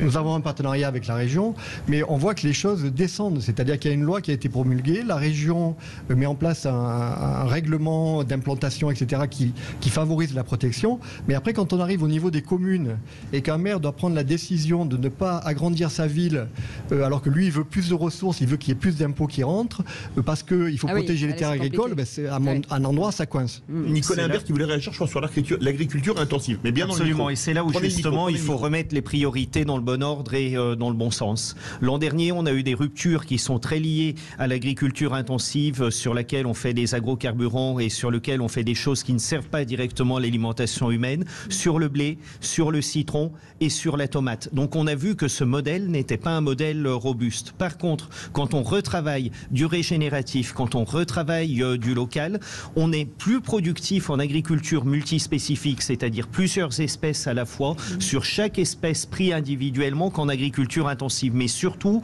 on atteint les rendements 4 années sur 5, là où très souvent l'agriculture intensive nécessite beaucoup d'intrants, est sûr de polluer les sols, est sûr aussi d'utiliser énormément de foncier, mais n'atteint ses rendements qu'une fois sur 5. Tout le défi maintenant, c'est de montrer et de mettre autant d'outils et de moyens pour une reconquête de l'agriculture régénérative que ce qu'on a fait sur l'intensif. C'est une agriculture de spécialité. On a besoin de l'INRA, on a besoin de plateformes logistiques, on a besoin de performances opérationnelles, on régénère les sols, on traite l'eau et en même temps, on apporte des solutions qui fait que le jour où il y a des pluies relativement importantes, on n'a pas des sols imperméables qui laissent tout filer, mais on arrive à collecter, à filtrer et à préparer la saison d'après. Ben vous restez avec nous sur ces jolies paroles. On revient dans un instant et avec la suite de ce débat. On est ensemble jusqu'à 20h avec Philippe David en direct de Marseille. Il y a quelques instants, on évoquait avec Philippe David et nos invités la protection de l'environnement, le changement climatique et l'importance forcément de la reprise en main de ces actions citoyennes, de proposer des choses et d'envisager le meilleur. Christine Just est avec nous, adjointe ville de Marseille Environnement et lutte contre les pollutions, entre autres Nicolas Imbert de Green Cross et Eric Tocu de Terre de Liens et Christophe Madrol est avec nous. J'ai vraiment envie de vous appeler Olivier d'Artigol aujourd'hui, je ne sais pas pourquoi. Olivier d'ailleurs, c'est un grand plaisir. D'ailleurs Philippe Bilger, gros bisous à Philippe Bilger. Oui, et puis, on les embrasse. Eric Tocu, on en parlait il y a quelques instants. Aujourd'hui, les maires, vous le disiez il y a quelques instants, je ne sais plus qui le disait, dit les maires qui n'ont pas dotation revendent forcément des terres pour essayer de trouver ou de récupérer de l'argent. Est-ce qu'on peut trouver des alternatives justement, de dire aux maires, sanctuariser ces terres-là, aidez-nous, et d'un autre côté, on va vous trouver autre chose, par exemple Christine Just. Alors nous, on vous entend pas. Allez-y. Le problème est différent, c'est-à-dire que lorsque les terres agricoles sont à des particuliers, ce que nous avons comme solution, c'est que dans le plan local d'urbanisme, qui est la règle du droit à construire, on rende ces terres inconstructibles. Or là, ça échappe aux communes, puisque ça se règle au niveau des métropoles, des comités urbaines. Et si vous n'êtes pas majoritaire dans ces hémicycles-là, eh bien, c'est très très compliqué. Et forcément, des fois, nous devons nous battre pour maintenir le peu de terres agricoles que nous avons. Et l'idée même, c'est d'en trouver dorénavant des nouvelles, en faire à partir d'immeubles qu'on pourrait éliminer et renaturer les sols. C'est un vrai combat. Et ça se fait à Marseille. Auprès d'autoroutes, nous avons renaturé des sols. Il y a une ferme, la ferme Capri, à côté d'une autoroute qui maintenant produit. Oui, Capri, c'est fini. Et dire que c'était la ville de mon premier amour. Capri, c'est fini. Oui, je ne ferai plus d'émission radio avec Christophe Madrol. On ne peut pas être sérieux 5 secondes. Il était avec moi à la COP Biodiversité. Je peux vous dire qu'il n'a absolument pas été sérieux. Voilà, il n'a pas arrêté de... Quelle balance alors. C'est fou, ça, c'est les Verts qui balancent. Nicolas Imbert. Oui, je sortirai de Capri et je reviendrai sur une remarque. C'est que dans le passé, un bon maire, c'était un maire qu'on appelait aménageur. Il multipliait l'horizontalisation l'orientation de la ville, les ronds-points, etc. Le défi, c'est qu'un maire du futur et une mairesse du futur encore plus est ménageur. On ménage la cité et on trouve des outils comme le Fonds vert qui permettent de répondre à cette urgence. Je voudrais poser une question. 86% des gens qui votent sur Twitter voudraient avoir leur avis à dire, et c'est très bien, on est au sommet citoyen, hein, sur les priorités pour la protection de l'environnement. Je l'ai dit dans mon intro en le subodorant. Est-ce que les gens, quand on leur parle d'environnement, ils peuvent comprendre, quand on leur dit qu'ils gagnent le SMIC avec les ZFE, vous n'allez plus pouvoir rentrer dans les villes. Par contre, on va signer des traités de libre-échange avec la Nouvelle-Zélande ou le Mercosur qui vont faire des dizaines de milliers de kilomètres à des marchandises et détruire l'environnement 1 million de fois plus que votre vieille voiture que vous n'avez pas les moyens de changer. Est-ce que là, vous leur donnez pas envie de dire non, moi j'en veux pas de cette protection de l'environnement? Je vais dire du bien de Sud Radio, et je vais dire du bien de Sud Radio sur un sujet hyper difficile. Oui. Parce que il faut du temps. Il faut effectivement, avec Parlons Vrai, expliquer, et il faut faire confiance à l'intelligence des gens, et ça marche presque tout le temps. Et c'est très bien comme ça, parce que ça s'appelle la démocratie environnementale. Si on laisse parler, par exemple, 2 à 3% de la population qui vocifère en mode ma liberté, mon droit, sur le thème on va m'interdire de rentrer avec mon 2 roues motorisé dans la ville, c'est un peu compliqué. Si par contre on réexplique que pour avoir une ville apaisée, il faut des écoles où on arrive à bien respirer, qu'il faut un moment avoir des citoyens qui dorment la nuit et que du coup on change le plan de circulation pour apaiser la ville, dans ces cas-là les gens comprennent beaucoup plus naturellement et ce qui était un sujet polémique devient un sujet sur lequel on parle apaisement de la ville. Nicolas, si c'est juste les interdire sans les accompagner, et c'est ce que nous essayons de faire, mais même si nous n'avons pas la compétence mobilité, il faut faire des taux à taux zéro, des crédits à taux zéro, il faut des garages solidaires pour du rétrofit électrique, il faut faire du blablacar gratuit, il faut mettre des vélos électriques partout, il faut des transports en commun dignes de ce nom. On ne peut pas uniquement taper sur la ZFE. Est-ce qu'on va laisser les gens mourir de respirer parce qu'ils veulent utiliser leur diesel? Non, comprenez? C'est ça en fait. Peut-être pas mettre de porte-containers sur les océans qui polluent beaucoup plus que mais entièrement d'accord, nous avons lutté pour qu'il y ait une ZFE maritime. Vous avez entièrement d'accord. C'était aberrant qu'on interdisait aux gens de rentrer dans Marseille et qu'à côté, les croisiéristes puissent polluer. Vous avez entièrement d'accord. Sauf que Christine, vous avez raison sur quelque chose, mais quelque part, c'est qu'avant de mettre la charrue avant les bœufs, il faut que ces gens puissent changer de voiture. Il faut que ces gens puissent avoir accès aux villes. Il faut que ces gens qui habitent en ruralité puissent changer leur voiture. C'est aussi ça le problème. C'est-à-dire que si vous les empêchez d'entrer pour travailler, ils feront comment s'ils n'ont pas de transport? Mais vous avez entièrement d'accord. Et nous l'avons dit à la métropole. Mobilité, il fallait mettre des transports en commun aux portes de la cité. Oui, mais il fallait, c'est ça le problème. Oui, Éric Tocu, oui, c'est ça. Éric Tocu, après on part au 0826 300 300. Oui, ce qu'on peut dire dans tous les cas, c'est que on ne peut pas faire ce type de changement, enfin changer la société, que ce soit sur la qualité de l'alimentation ou sur les aspects écologiques, sans que ça coûte aux consommateurs. Vous parliez tout à l'heure de SMIG et de pouvoir d'achat, etc. Par exemple, le budget alimentaire des ménages a considérablement été réduit depuis les années 60. Il faut aujourd'hui que les gens acceptent de payer un peu plus pour se nourrir. Faut-il avoir les moyens de faire ça? Oui, faut-il. Pour certains, il y a une notion de moyens, il y a des aspects sociaux, etc. Mais en fait, la majorité de la population est surtout quand même concernée par le fait de se payer plus de loisirs, etc. Et surtout ne pas faire enfin, il y a quand même peu de gens finalement par rapport à la consommation qui acceptent de faire des efforts pour avoir une planète qui soit plus responsable. Ça réagit au 0826 300 300. Johan est avec nous. Bonsoir Johan. Bonsoir les Brévois. Bonsoir à tout le monde. Alors qu'est-ce que vous en pensez? Vous aimeriez qu'on vous demande votre avis sur la politique environnementale ou pas? Je pense que mon avis, que ce soit au travers des ONG ou autre, je pense qu'on me le demande déjà pas mal. Par contre, l'écouter, ça c'est autre chose. Et les décisions qui sont prises encore derrière sont encore autre chose. J'ai entendu 2 choses là autour de votre table qui me font bondir. La première, c'est de dire que la voiture électrique c'est écolo, c'est non polluant. C'est une catastrophe écologique absolue. Je ne comprends pas comment ça se fait qu'on ait encore ce discours-là aujourd'hui. Et de votre dernier intervenant qui dit accepter pour que de les gens payer comprennent, plus. pour que les gens comprennent, Johan, on nous dit que la voiture, cette voiture-là électrique est très chère, en tout cas en CO2 à construire en fait. C'est ça. Non, mais elle est chère à construire. Les matériaux avec lesquels elle est fabriquée, avec lesquels sont fabriquées les batteries, c'est un carnage économique et humain parce que le lithium et toutes ces composantes sont fabriquées ou extraits de mines qui sont souvent en Afrique, donc avec une catastrophe humaine pas possible. Effectivement, vous l'avez évoqué, il y a un coût en termes d'émissions de gaz CO2 où je crois c'était.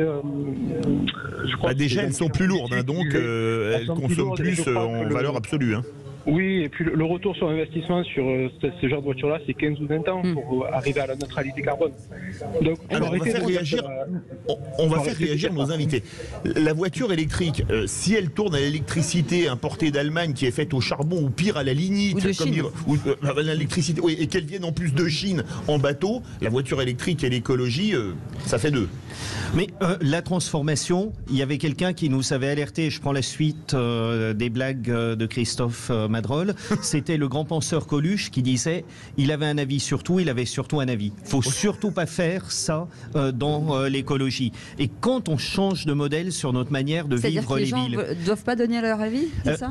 Si, au contraire. Mais justement, et c'est tout l'enjeu de ce qu'on vit actuellement avec le G500, c'est de se mettre ensemble à construire, à agir, à être cohérent, à définir les priorités et à les mettre ensemble dans le bon ordre. C'est-à-dire on rend des villes apaisées, mais pourquoi on remplacerait un véhicule thermique par un véhicule électrique et qu'on aurait un taux de remplacement 1 pour 1 ? Si on est 10 à se mettre à partager un véhicule électrique avec des énergies renouvelables de proximité et qu'on se rend compte que ce véhicule électrique il répond aux besoins de 10 personnes mais que le soir il faut le garer une seule fois et que si ça se trouve il y en a même quelqu'un qui va l'utiliser pour rentrer de boîte en conduite autonome si on prend un cran d'avance sur le futur, ça marche. Un petit cran si d'avance quand même. C'est un vélo électrique, ça marche encore mieux et il y a des super vélos qui sont utilisables au quotidien à Marseille et le changement de modèle c'est d'arriver à ne pas répliquer avec les outils de demain les mauvaises solutions d'organisation du passé. Allez Christophe Madrol. Oui, la question on l'aborde souvent, dans les vraies voies. Devant nous, il y a un mur qui est potentiellement la fin de notre planète. C'est clair. Donc on doit changer nos habitudes. On l'aborde. Donc comment on fait ? Est-ce qu'on continue systématiquement à dire on garde nos habitudes ou alors on assume cette évolution dans notre façon de vivre, dans notre façon de nous déplacer, dans notre façon d'alimenter. Et dans ce cas-là, nous pourrons peut-être sauver notre planète. C'est ça l'enjeu aujourd'hui, sans être catastrophiste. Ensuite, il faut, on parlait de l'histoire, on parle souvent sur le plateau, gardons quand même de l'humour dans nos relations, de la bienveillance dans nos relations. Parce que en mettant effectivement une écologie punitive systématiquement, rien n'est pire pour nos concitoyens que de se faire fouetter avec un discours moralisateur. Non mais quand même, je finis ça. L'auditeur a raison, Christophe. Tout ce qu'il a dit est vrai. Oui. Mais il y a une urgence. On crante les priorités. L'urgence, c'est le dérèglement climatique, les gaz à effet de serre. Donc on arrête les moteurs thermiques. Et temporairement, c'est ça le mot transition écologique. On fait les voitures électriques. Après, il y a l'autosolisme, vous avez raison. Et ensuite, on changera peut-être avec une autre énergie qui reste à développer. On est très en retard. Eric, très oui, court. simplement pour dire qu'il est possible d'agir pour les citoyens dans les associations qui sont mobilisées. Rejoignez-nous et vous ferez bouger les choses. Merci en tout cas, Eric Tocu, d'avoir été avec nous. Terre de Liens, Nicolas Imbert, merci beaucoup, Green Cross, et merci beaucoup, Christine Juste, adjointe ville de Marseille et environnement et lutte contre la pollution. Et merci à vous, Christophe Madrol, d'avoir été avec nous. La région sud et la biodiversité et tout ça. Vous faites tellement de choses, mon cher Christophe. On vous aime très fort. Merci beaucoup au G500 de nous avoir accueillis. Merci mille fois, Philippe.